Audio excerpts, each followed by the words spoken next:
No ar, a partir de agora, saúde e bem-estar. Entrevistas e assuntos relacionados à sua saúde, com dicas e informações especiais para que você tenha melhor qualidade de vida. Saúde e bem-estar. O programa saudável na internet.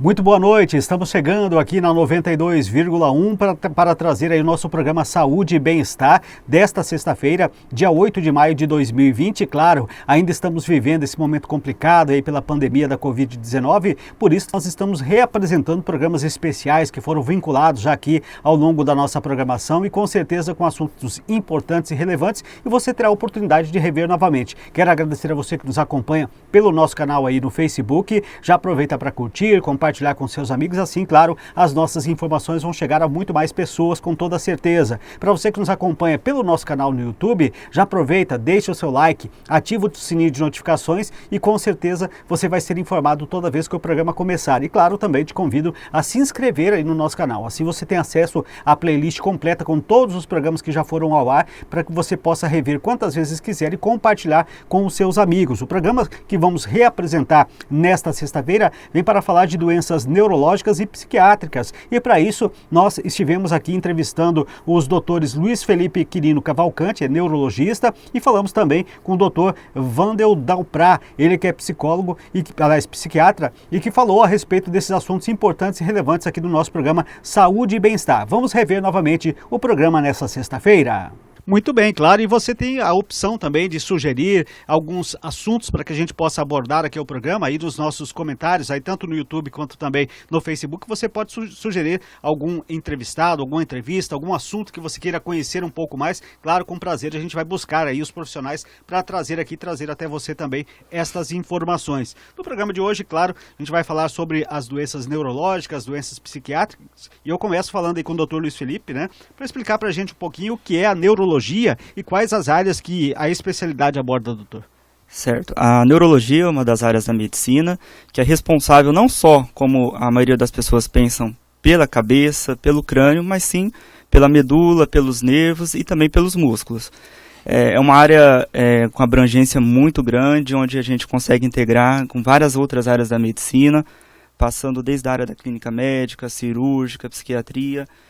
Então a gente tem uma bastante variedade de doenças, variedade de condições que a gente consegue abordar através dessa especialidade. Bom, boa noite, doutor. Como o senhor já disse, né, são várias as doenças, mas dá para a gente enumerar pelo menos as mais frequentes? Sim, com certeza. A principal de todas, disparado, é a dor de cabeça. Essa eu falei, é a queixa mais frequente nos consultórios.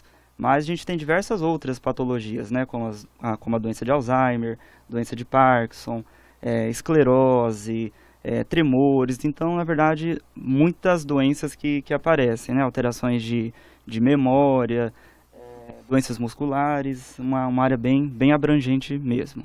Agora, doutor Wandel, o doutor Luiz citou algumas doenças neurológicas que ele acompanha, mas algumas doenças neurológicas também passam pelo trabalho de um psiquiatra. E quais são essas principais, o que a gente pode dizer assim, que elas caminham junto nesse sentido? É interessante. Penso que a grande maioria tem uma interligação, né, das doenças neurológicas com as manifestações das doenças psiquiátricas. Eu brinco que como se a neurologia fosse cuidasse do hardware e a psiquiatria do software, né? Ou seja, uma cuida da parte orgânica, né, da doença, do acometimento físico e a consequência disso, e outra na repercussão psíquica nesse sentido. É frequente a interface, né, e a troca do neuro com o psiquiatra, ocorre sempre, isso é extremamente necessário. Doenças específicas, como ele citou, acho que a síndrome ansiosa, por exemplo, perpassa todos esses quadros de cefaleia, enfim. Então, tanto ocorre as duas situações, né, do neurodiagnosticar e encaminhar para o psiquiatra e vice-versa, do psiquiatra para o neuro, isso é muito frequente. Agora, doutor Wandel, no passado, quando falava que uma pessoa ia para um psiquiatra, falava, esse cara tá louco, esse cara é doido, né? Hoje ainda existe, na sua avaliação, isso? E por que acontece sempre isso aí? Infelizmente existe demais, né? Essa é uma briga que a gente tem no sentido, briga no bom sentido, claro, de tentar diminuir esse estigma. Hoje eu mesmo estava conversando com colegas a respeito disso. Se associa, eu imagino que seja por vários fatores. Talvez o principal é a questão de quem está cometido de uma doença mental se mostrar de forma diferente. Né? E o ser humano, acho que a gente tem uma característica, enfim, de pertencimento ao grupo, e aquilo que se difere do grupo a gente tenta excluir de alguma forma. E aí vem todo o estigma. Somado a isso, o fato de a psiquiatria, a intervenção como ciência de fato, não que seja recente, mas cada vez a gente busca mais uma explicação neuroquímica, fisiológica e encontra, mas isso é progressivo. Então lá atrás, a forma de tratar ainda era uma forma muito, vamos dizer assim, muito precária, né? Com internações prolongadas em grandes hospitais, os chamados manicômios. Esse estereótipo foi se criando, foi se mantendo e sofremos até hoje. Há um retardamento no diagnóstico que implica num desfecho ruim por conta do preconceito em buscar ajuda. Ainda dentro desse assunto, antes de falar com o Dr. Luiz Felipe, e até quando a gente assistia alguns filmes e algumas situações que colocavam essa situação, tinha lá aqueles tratamentos de choque no paciente e tudo mais. A gente sabe que, na verdade, existe um tratamento daquela forma, mas, claro, tudo com a dosagem correta e tudo mais. Isso também contribuiu para que se criasse, então, esse misticismo com relação a se procurar um psiquiatra, né?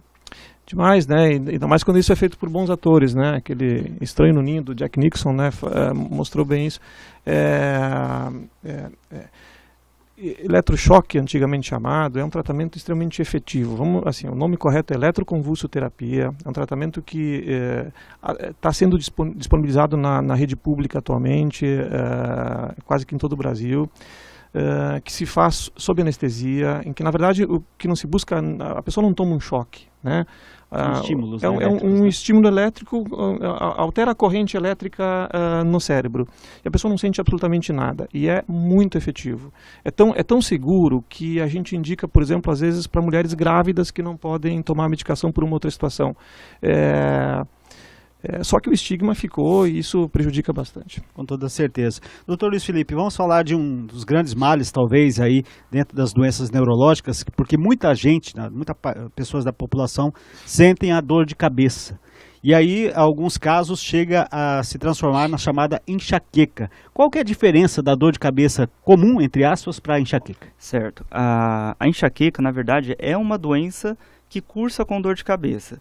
Tá? Nem todos os sintomas da enxaqueca são relacionados às dores, mas é claro que a base do diagnóstico passa através da dor. A enxaqueca, na verdade, é uma doença autonômica, ou seja, mexe em várias áreas do nosso corpo, como a parte da transpiração, da frequência cardíaca, pressão, sensibilidade. Então, tudo isso é uma síndrome, na verdade, enxaqueca, né? São vários sintomas que aparecem. Já a dor de cabeça é um sintoma em si. A gente sabe que uma das principais causas de dor de cabeça a gente chama de dor de cabeça tensional. O termo científico, vamos dizer assim, é cefaleia. Cefaleia tensional é o tipo mais comum de acometimento, principalmente relacionado aos dias atuais, às condições atuais que a gente vive, muito relacionado à ansiedade. Então, aquele paciente que vive ansioso, vive tenso, o trabalho muito desgastante, não dorme direito, vive cansado. Então a gente vê o acometimento cada vez mais importante desse tipo de dor de cabeça. Antes do Oswaldinho fazer o questionamento dele, porque eu acho interessante, porque a gente tem visto muito, a pessoa tem uma dor de cabeça, a primeira coisa que faz, corre na farmácia, compra um analgésico e tomou. Mas a partir de que momento ela começa a entender que esse analgésico já não é mais suficiente, que ela deve realmente procurar um profissional de saúde? A automedicação nunca é indicada, né? Então a gente deve sempre tomar cuidado em relação a isso, porque muitas vezes a dor de cabeça é o primeiro sintoma de uma doença grave, como um aneurisma cerebral, por exemplo, um tumor. Então a gente tem sempre que procurar um médico antes de tomar a medicação. É importante que a gente tenha isso em mente para não deixar o diagnóstico passar ao longo do tempo e perder tempo com uma doença que seria fácil da gente diagnosticar se tivesse sido abordada inicialmente, visto a dor de cabeça, né, como um sintoma realmente importante. É claro que tem alguns sinais que a gente leva em conta, de dores de cabeça que são mais complicadas, como, por exemplo, o paciente que acorda à noite com a dor de cabeça, o paciente que desmaia, crises muito fortes que começam do nada e logo desaparecem também. Então, são alguns fatores que a gente chama de red flags, que são bandeiras vermelhas que a gente tem que ficar atento com relação à dor de cabeça. Agora, falando um pouco de uma doença mais grave, do AVC, né? Dá para a gente falar um pouquinho de origens e também tipos de trauma nesse paciente? Claro.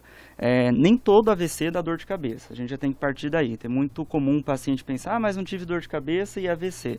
Não. O AVC isquêmico, que é o mais comum de 70% dos casos, que é aquele que falta sangue na cabeça, no vaso sanguíneo, né, que irriga o tecido cerebral, ele não causa dor na grande maioria das vezes, né?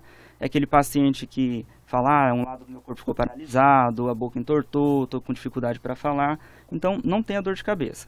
Agora, os outros 30%, que é relacionado a sangramento, como rompimento de um vaso sanguíneo, um aneurisma cerebral, ou aumento de pressão, eles geralmente causam dor de cabeça, tá?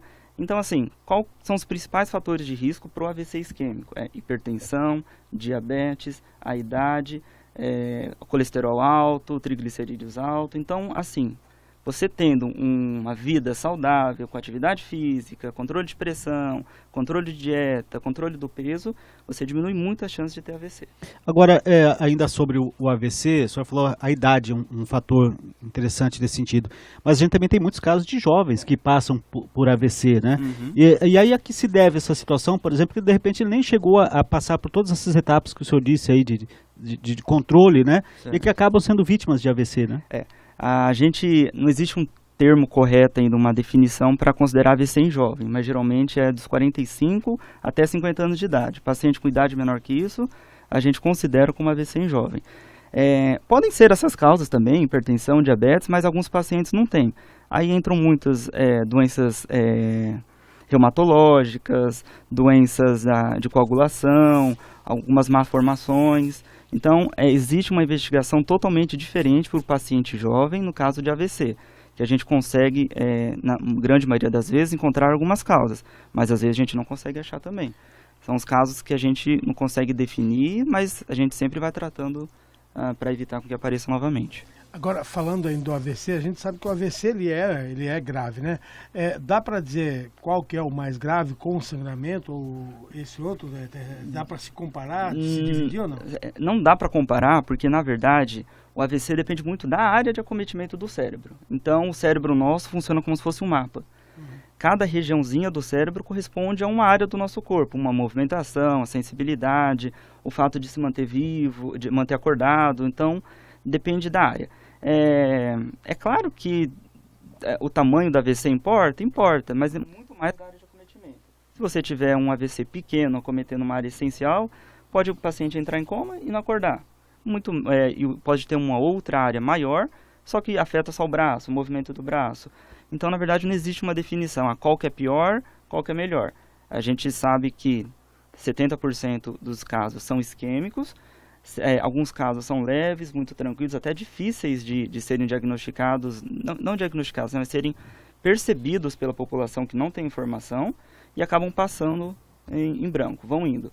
Mas o AVC hemorrágico, na maioria das vezes, da dor, ele é mais fácil lembrado, o paciente dá mais atenção a ele do que o AVC isquêmico. Deixa eu fazer mais uma pergunta, Paulinho, que esse assunto é muito interessante, né? A gente tem percebido que parece que aumenta muitos casos no Brasil, né? Por que uma pessoa que tem um AVC, provavelmente a gente tem acompanhado que geralmente vem logo um outro em seguida, ou seja, num curto espaço de tempo. Isso é característico, é comum, não é comum? Se repetir o AVC na pessoa? Certo, acontece repetir sim, nem todos os pacientes, né?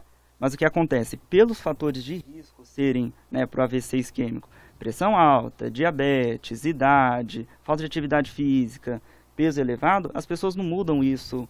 Não é uma coisa fácil de falar para a pessoa, não, agora você vai ter que mudar, emagrecer, fazer uma dieta, não.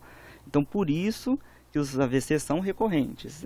Na hora que deu AVC, quer dizer que já chegou no limite, o corpo aguentou aquilo. Então, ele já está naquele limite. Se você não controlar, começar a reorganizar, pode acontecer de novo. E além disso, muitas pessoas não tomam medicamento aí acaba acontecendo de novo o quadro do acidente vascular. Muito interessante, né? A gente vai aprendendo sem dúvida nenhuma. Esse é o nosso Saúde e Bem-Estar desta sexta-feira. Você que nos acompanha pelo Facebook, aproveita, já compartilha aí com seus amigos, marque os seus amigos para que possa também eles terem a oportunidade de saber um pouco mais sobre as doenças neurológicas, psiquiátricas que nós estamos tratando aqui no programa de hoje. A você que está aí no YouTube também, aproveita, deixa o seu like, ativa o sininho de notificações. Toda vez que nós começarmos aqui o Saúde e Bem-Estar, você vai ficar por dentro do nosso programa, de tudo que acontece. E claro, aproveita, se inscreva no nosso canal. Além do programa de hoje que vai ficar à sua disposição, você tem uma playlist completa de todos os programas Saúde e Bem-Estar à sua disposição para você rever novamente e também, claro, apresentar para os seus amigos. Dr. Wendel, uma pessoa que está abalada psicologicamente, vamos dizer assim, ela pode, de repente, apresentar sintomas, dores, como se tivesse uma doença dessas tradicionais comuns, mas que clinicamente, ao chegar no consultório, essas doenças não são diagnosticadas, ou seja, é mais pela parte mesmo emocional da pessoa? Pode, aliás, isso acontece com uma frequência enorme, né? Uma manifestação física de um conflito psíquico. Eu acho até que o Dr. Luiz deve ver bastante isso, né? A gente tenta buscar uma explicação. Na verdade, quando chega no psiquiatra, provavelmente já passou por outras especialidades que tentam encontrar um correlato de alteração anatômica, fisiológica para aquele sintoma e não é presente. E aí, tentando lembrar, a gente está falando da questão do estigma, como é difícil muitas vezes para a gente, para o paciente, aceitar que aquilo é de fato uma manifestação de um conflito psíquico. Mas né? Assim, e aí com a intervenção, sobretudo terapia, às vezes medicação, isso pode ajudar. Também estava antes de falar assim, como talvez o tratamento mais efetivo nesses transtornos todos é o mais difícil, que é a mudança comportamental, né? E quando feita de forma assim bem precoce, a diferença é enorme. As manifestações físicas são diversas, né? Além das dores em geral, difusas. A gente fala em somatização, né?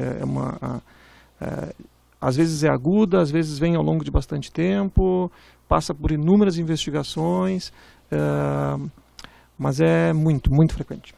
Agora, doutor, feito um diagnóstico, né, do psiquiatra da doença, qual que é o primeiro passo? O que a pessoa, tendo esse diagnóstico, deve... Assim, o diagnóstico em psiquiatria é interessante a pergunta, porque ele difere em relação ao diagnóstico da neurologia e talvez das outras especialidades, porque ele é um diagnóstico que não é exclusivamente num agente etiológico, né? Ele é muito mais em função dimensional. O quanto disso, a maioria das doenças psiquiátricas, o quanto disso traz de prejuízo funcional, familiar, enfim. Então, quando há o diagnóstico, é porque aquilo de alguma forma está significativamente afetando aquela pessoa nos diferentes contextos da vida dela. E aí se direciona para o tratamento mais específico. Existem, só de antidepressivo, acho que existem mais de 30 diferentes possíveis, e cada vez tem mais novos e mais efetivos. Terapias diversas, e cada uma se enquadra melhor, né, de acordo com a necessidade do paciente. O impacto da intervenção medicamentosa, da intervenção psicoterápica é muito grande, é muito positivo. Muito bem. Dr. Luiz Felipe, vamos falar agora também de uma outra doença neurológica que atinge principalmente as pessoas da terceira idade, que é o Alzheimer, né? E aí, como é que a gente consegue diferenciar aí uma perda de memória considerada normal para o Alzheimer? É uma pergunta bem interessante. É muito comum a gente ver nos consultórios os pacientes vindo atrás mesmo, relatando, estou andando meio esquecido, não sei o que está acontecendo, está incomodando bastante. Então, a partir daí, a gente começa uma investigação. A alteração de memória, a gente esquecer uma coisa ou outra, é normal a gente esquecer, principalmente a memória recente. Mas a gente tem que saber a partir de quando que isso já não está mais dentro da normalidade, o quanto que a gente não consegue mais tolerar isso como normal. Existem alguns testes que a gente aplica no paciente, a gente conversa com a família, e a partir disso a gente consegue ir percebendo. É muito interessante, existe um estudo que fala a respeito dos pacientes que vão sozinhos aos consultórios, queixando-se de alteração de memória. Geralmente, esses pacientes que eles mesmos vão falando, doutor, eu vim porque eu estou com a memória ruim, não tem demência. Porque o paciente que tem demência, como a demência de Alzheimer, ele não tem um insight, ele não sabe que está esquecendo as coisas, sabe? Então ele não percebe, então ele não tem essa capacidade, principalmente nas fases mais adiantadas da doença, de perceber que ele está esquecendo as coisas. Tanto é que pergunta várias vezes a mesma coisa, se torna repetitivo, né? Então isso que a gente consegue ver. Mas é claro que tem que ser feita uma investigação, porque o paciente, existem alguns tipos de demência, não só a demência de Alzheimer, que são reversíveis, né, em partes reversíveis, não totalmente. Então a gente consegue ver, por exemplo, uma disfunção de tireoide, deficiência de algumas vitaminas, isso tudo pode ser reversível. Mas o Alzheimer, propriamente dito, ele é a perda da memória recente, ou pode acontecer o contrário? Inicialmente a perda da memória recente, mas depois começa a perder a memória anterógrada, que é a memória mais antiga, vamos dizer assim. É claro que a gente tem que lembrar que a demência de Alzheimer não é só memória. Quando tem a queixa apenas de memória, provavelmente é outra coisa, às vezes até uma doença psiquiátrica, distúrbios de ansiedade, depressão, é extremamente comum o paciente chegar com essa queixa no consultório, não estou lembrando as coisas direito, tudo, na hora que você vê é um quadro ansioso, é um quadro depressivo. Sim, até aproveitando os dois aqui, eu não sei qual dos dois poderia até responder essa questão, porque eu tenho um amigo meu que na verdade ele reclama de que ele relata que ele tem esquecido as coisas antigas. Por exemplo, ele não diz que não tem memória de quando ele era criança, e aí sucessivamente isso vai passando. As coisas mais recentes, normal, mas as coisas antigas não. Seria isso psicológico ou neurológico agora nessa questão? Eu teria que passar realmente por um critério de exames para detectar isso aí. O ideal é a avaliação, né? Como havia dito, né? A demência em si, ela não se baseia apenas na memória. A alteração de memória única não fecha diagnóstico para quadro de demência. Então, tem que avaliar o paciente como um todo e ver a evolução. A gente sabe que existem vários tipos de demência e da forma que elas se comportam. Mas é claro, cada paciente é um paciente e cada um apresenta um tipo de sintoma diferente. Complementando exatamente isso, a memória ela é um processo ativo, né? A memória não é a gente não memoriza de forma passiva, né? Assim, a gente tem um gasto energético proteico para produzir a memória, para depois evocar aquilo da memória. Eu imagino que o nosso modo de vida atual, com distratores diversos, né, tem muito estímulo, dificulta tu associar, né, aquela atividade para que depois ela seja evocada na memória. Tem que a gente tem menos eventos, tem muitas intervenções, muitas situações e menos significativas.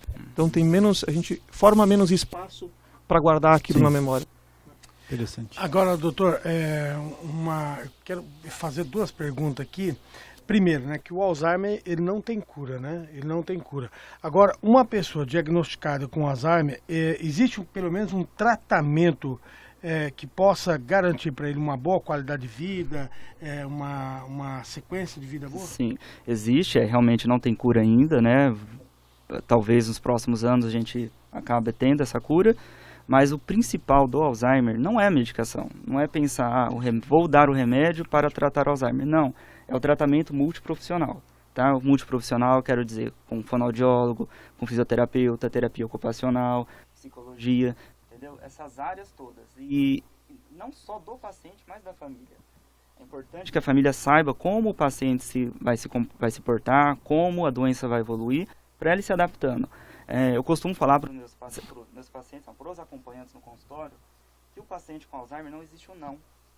Então, você evita falar o não para o paciente. Quer fazer uma coisa? Não, vamos tentar, vai indo e vai levando, porque ele perde essa percepção também com relação à estratégia, perde a percepção com relação a alguns sentimentos, emoções, então pode ficar agressivo.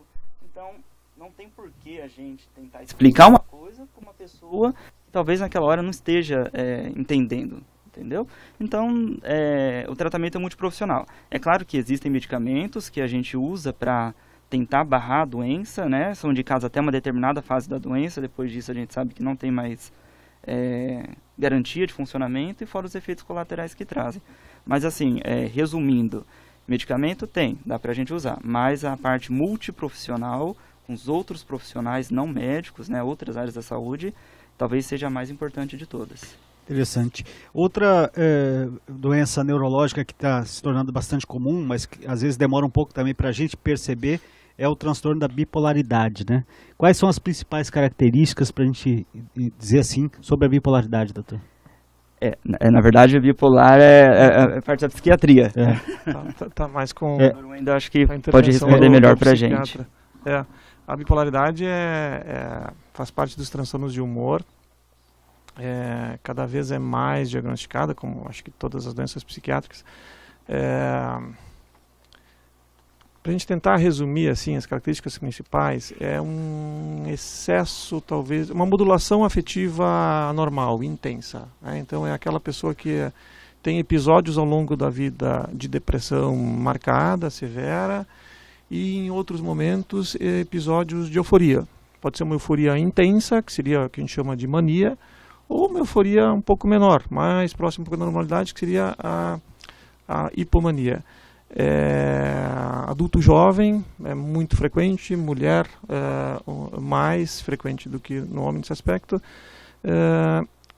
As características principais, eu costumo dizer para as pessoas assim, em relação à bipolaridade, talvez a principal característica é não tomar a decisão mais inteligente, no sentido de a frustração, ou uma situação, a pessoa cai de cabeça, ela vai com tudo, né? Ela fica, de certa forma, cega, pensamento estreito em relação à situação e vai, aí acaba às vezes fazendo dívidas, tomando decisões erradas. Decisões erradas, né? Num momento da vida em que as decisões não deveriam ser mais tão erradas, né? É normal a gente observar isso, por exemplo, num adolescente que não tem ainda a região pré-frontal madura, de decisão de função executiva. O bipolar, as decisões elas são prematuras, intensas, e ele sofre. A emoção em relação às decisões tomadas é uma emoção muito forte, muito aquém do que se espera para aquela situação. E tem tratamento. A dificuldade no tratamento não é nem em relação às medicações, tem medicações ótimas. A dificuldade é manter o tratamento, porque é um tratamento para a vida toda, né? É um tratamento, assim, tem estabilidade, não se fala em cura, mas é comum a gente abrir mão do tratamento em algum momento da vida achando que está bem, e lá na frente desenvolve novas crises. Tratamento efetivo, mas difícil. Mas aí nesse caso também, até por todas essas características e razões que o senhor apresentou, até a pessoa também reconhecer que tem o transtorno também, né? Porque para aceitar isso também para ela é meio complicado também, né? É legal porque na fase depressiva ela percebe, né? Poxa, a vida está sem sentido. A depressão dentro da bipolaridade é uma depressão muito marcada, muito física, né? E aí ela percebe que não está legal para esse tratamento. E o que tu dizes é verdade, porque na fase da euforia ela não se percebe doente. E é difícil. Embora a intervenção, depois que tu inicia a medicação, ela melhora rápido, ela não busca ajuda. Ela acaba muitas vezes tendo um estrago pessoal em relação a dívidas, a desfazer relacionamento, casamento, e por não se achar doente, né? Está acelerada, o pensamento, um fluxo de ideias intenso e não acha que aquilo está errado. E o transtorno obsessivo compulsivo, né, o TOC, né, tem como identificar e tratar esse assunto? Tem. O TOC eu acho que é um exemplo, talvez, dos melhores em relação a que a gente está falando do estigma, né, porque as pessoas não vão buscar tratamento dizendo que tem TOC. Há uma omissão do paciente nesse aspecto e a gente tem que cavocar para tentar achar esse sintoma. Em média, o diagnóstico de TOC é feito 10 anos depois do início. As pessoas buscam ajudas diversas, tentam esconder, se esquivam de situações em que aquele comportamento iria aparecer por receio, por medo, por preconceito. Eu digo, então, um dos exemplos claros do estigma que a doença psiquiátrica traz. As características do TOC, em geral, assim, é obsessão e compulsão, né? Eu desenvolvo um pensamento obsessivo, intrusivo, e de alguma forma eu tenho que aliviar aquele pensamento, e aí eu tenho um ato compulsivo para que aquilo tente se aliviar. E isso se mantém. E também dá para a gente caracterizar, e por muito tempo se chamava, na verdade o TOC, como ele é dito hoje, da forma como está, é muito recente, pelo menos para a gente, a divulgação desse transtorno. Mas até então muita gente chamava de mania, né? Fulano de tal tem a mania de fazer sempre isso, né? Na verdade era já o transtorno que a pessoa tinha, que às vezes não se tinha noção de que era uma enfermidade, né? Perfeito, e tenta se encontrar uma explicação através da superstição, eu ouço muito dos pacientes, o paciente é muito sistemático, né? Enfim. Às vezes um grau leve, assim, é difícil mesmo diagnóstico, mas quando há um insight, olha, o que eu tô, e a percepção do paciente é que aquilo está muito ruim, está incomodando ele demais, está perturbando de fato a vida dele, é que o diagnóstico é feito. Ainda dentro desse assunto, né, dos dois transtornos que a gente ouve muito, né, eu já ouvi muito, inclusive como pai, essa menina tem transtorno bipolar, esse garoto está com transtorno e tal. Tem como diagnosticar isso com idade, né? Por exemplo, tem uma idade, dá para dizer, não, isso aí é impossível acontecer com essa idade, ou não tem como determinar a partir de que idade ela pode ter um transtorno desse? É mais frequente, por exemplo, em bipolaridade é muito mais frequente no final da adolescência, no adulto jovem, principalmente no adulto jovem. Mas ocorre em todas as idades. Tem criança com transtorno bipolar. É mais difícil o diagnóstico, o tratamento é bem mais restrito, mas existe. O TOC, ele é comum, assim, sobretudo o comportamento obsessivo, na criança ele é bastante frequente, né? Existem algumas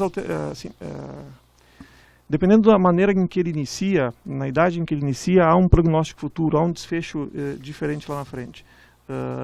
Criança com TOC é bastante frequente. Criança com transtorno bipolar é menos frequente, mas existe. Interessante. Dr. Luiz, outro tema interessante também das doenças neurológicas, a doença de Parkinson.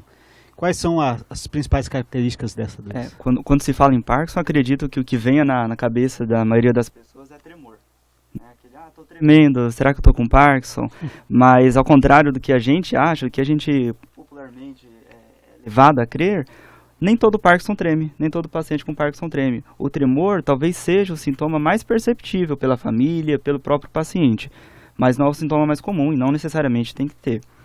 O principal sintoma do Parkinson a gente chama de bradicinesia. O que é isso? É a lentificação para fazer as coisas, para fazer os movimentos. Então, a partir desse sintoma base, a gente consegue basear os outros para fazer o diagnóstico. Um dos outros sintomas é o tremor, um tremor em repouso. O paciente está parado, está quietinho, está com a mão em repouso e está tremendo. Geralmente, ela começa numa mão, depois passa assim, né? Ela evolui para outra mão. E a característica dele é de ser em repouso. E na hora que vai iniciar um movimento, ele tende a desaparecer nas fases iniciais. Outro sintoma bem importante é alteração da marcha, né, uma forma mais fácil de entender, é aquele paciente que anda diferente. Você consegue ver, acredito que a gente é comum ver na rua, sim, principalmente pacientes mais idosos, andando com um passinho bem curtinho, com um tronco encurvado para frente. A gente chama de marcha parkinsoniana, que é uma das características da doença de Parkinson. E outro sintoma que é muito comum aparecer também é a rigidez. É o paciente que trava, então ele vai iniciar um movimento e ele não consegue iniciar porque ele trava. Isso são os 4 sintomas base da doença de Parkinson. É claro que a gente sabe que a doença de Parkinson não é só uma doença motora, então ela não produz apenas só esses sintomas motores, né, como eu acabei de falar. Mas antes de iniciar esses sintomas motores, o paciente já apresenta alguns outros sintomas, sim, como por exemplo a diminuição do olfato. São pacientes que geralmente sentem perfumes ou o cheiro dos alimentos com menor intensidade que as outras pessoas. Perturbação do sono, costumam mexer muito na cama, chutar o companheiro, companheira, um dos sintomas precoces. Constipação é muito importante também nesses pacientes e além disso, a depressão. A depressão é extremamente comum nos pacientes com Parkinson.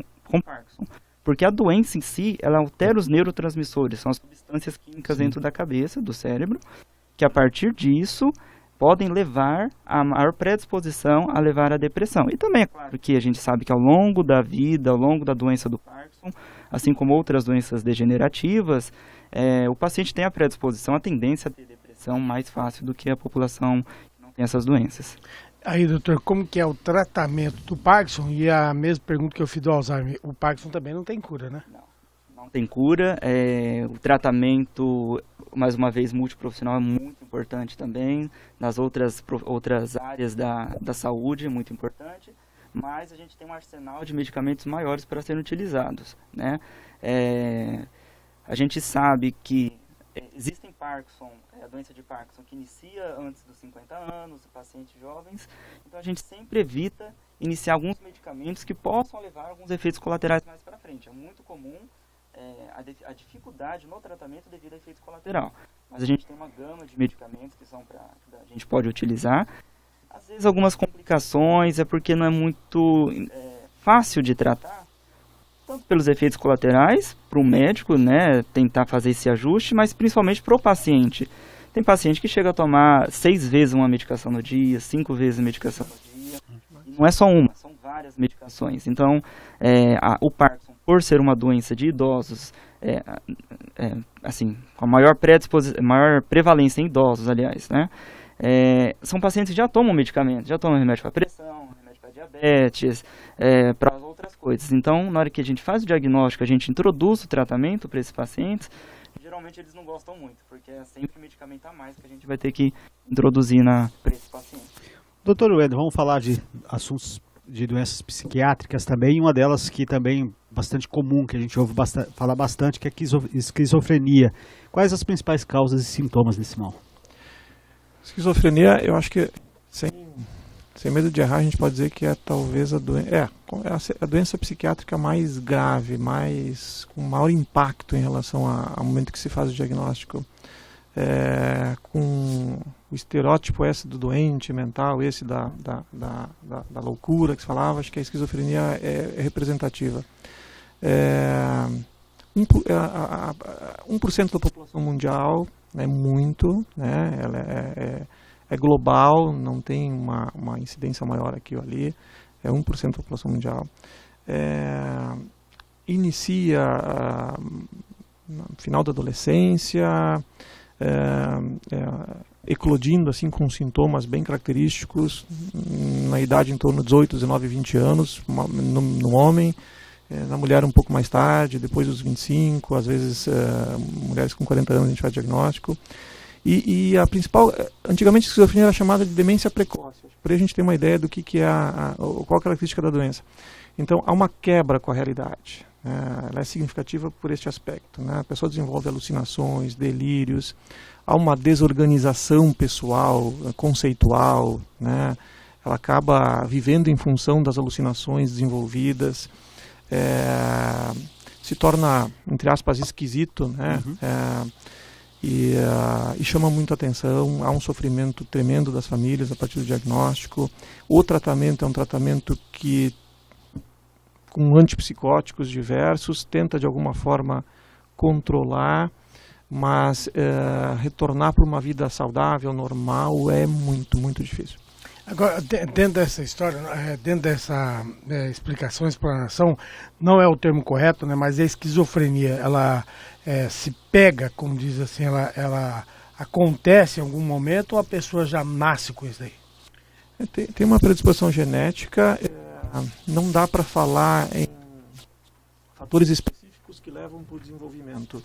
A gente sabe que situações como ambiente de crescimento extremamente agressivo, aversivo, de alguma forma há estudos que mostram uma incidência maior em que a criança cresce, normalmente assim, mas há uma predisposição genética.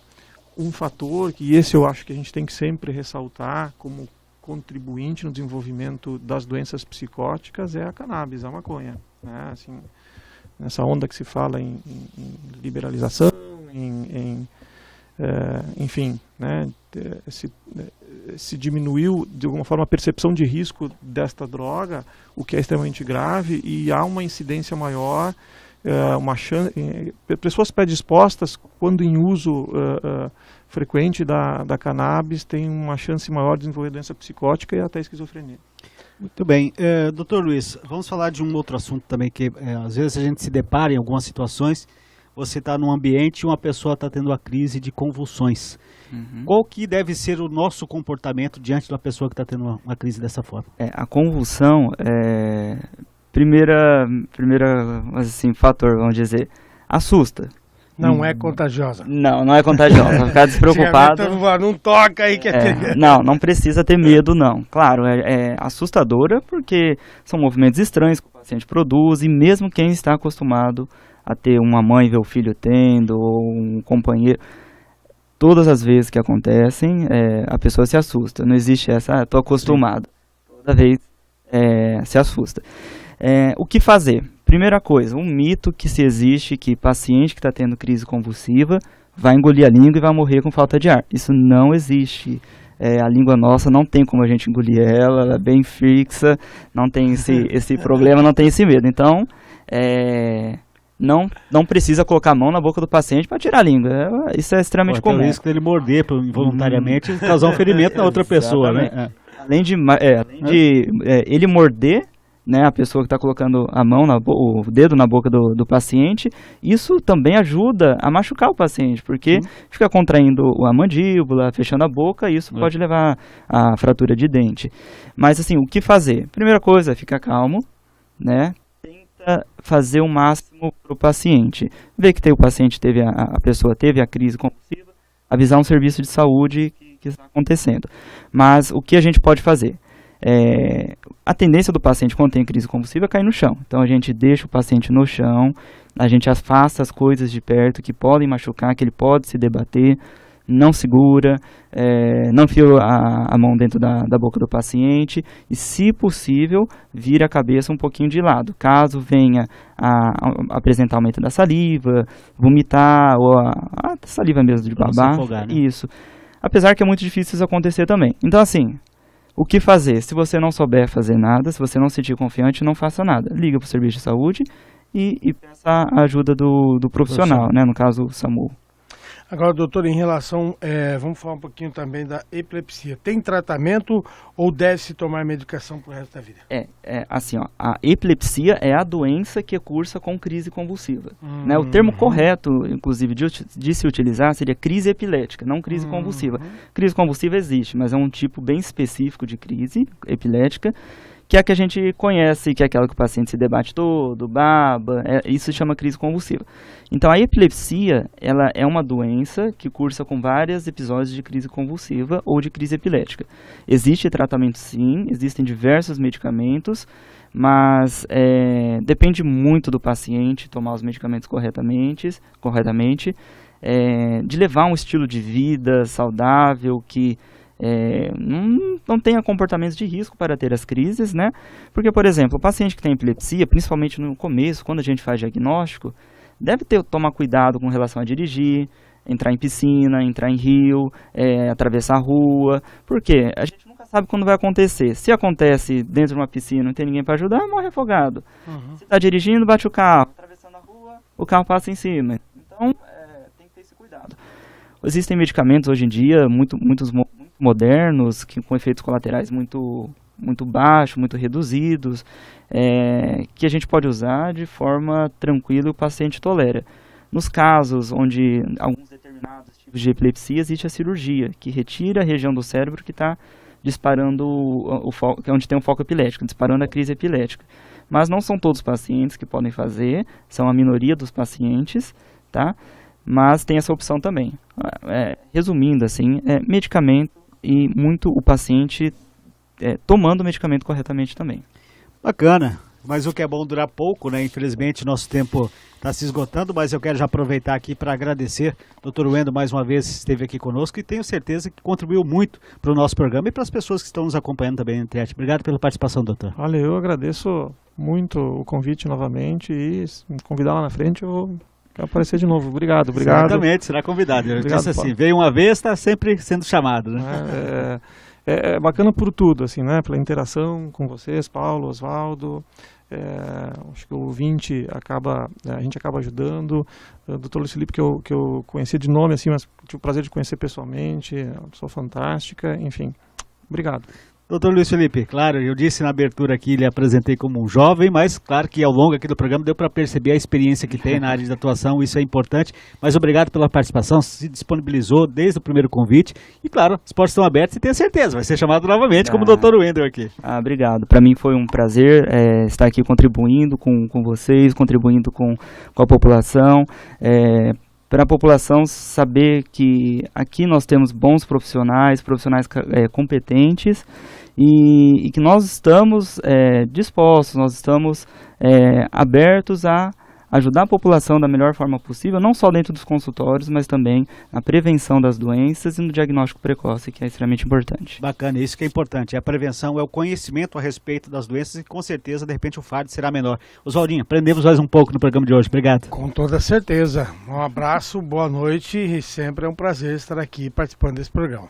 Muito bem, e contando com o trabalho técnico do Éder Joffre, que esteve conosco, claro, quero agradecer a você que nos acompanhou pelo Facebook. Já aproveita, compartilha aí com os seus amigos, aproveita também, marca aí os seus amigos para que eles possam saber um pouco mais de tudo que foi abordado aqui. A você que nos acompanhou pelo YouTube, se você perdeu parte do programa, não tem problema, vai ficar à sua disposição na nossa playlist para você rever novamente, ver quantas vezes quiser. Ativa o sininho de notificações para ser informado toda vez que nós entrarmos ao vivo. Aproveita também, inscreva-se no nosso canal e, claro, deixe o seu like para ajudar aí no nosso programa Saúde e Bem-Estar desta sexta-feira, que vai ficando por aqui. Na próxima sexta, nós vamos trazer outros assuntos importantes para você que nos acompanha. Muito obrigado e até a próxima oportunidade.